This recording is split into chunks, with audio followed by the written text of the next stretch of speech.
Hi అండి, అందరికీ నమస్తే. ఓం శ్రీ మాత్రే నమః. దసరా అంటే ముందుగా గుర్తొచ్చేది బొమ్మల కొలువు కూడా కదండి. ఒక్కొక్కరు ఒక్కొక్క విధంగా చేసుకుంటారు. మా ఫ్రెండ్ అయితే ప్రతి సంవత్సరం నాకు పేరెంటానికి అయితే పిలుస్తారు.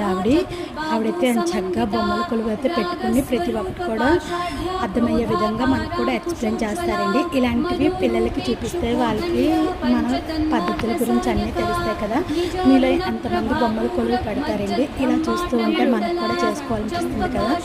ఎవరైతే చక్కగా అలంకరించారో ప్రతిరోజు కూడా ఒక్కొక్క పేరెంటాలకి పిలిచి తాంబూలం అయితే ఇస్తారండి. నాకైతే చక్కగా అనిపించిందో నాకు కూడా చేసుకోవాలనిపించింది. అలా చూస్తూ ఉంటే ఒక పాజిటివ్గా ఉంది. ఇంకా ప్రతి అమ్మవారి దగ్గర కూడా వెళ్ళాను. ఇంకో బొమ్మల కొలువు కూడా పెట్టారండి. వాళ్ళు కూడా బాగా చేశారు. ఇంకా అమ్మవారు ఒక్కొక్కరు ఒక్కొక్క విధంగా తయారు చేశారు.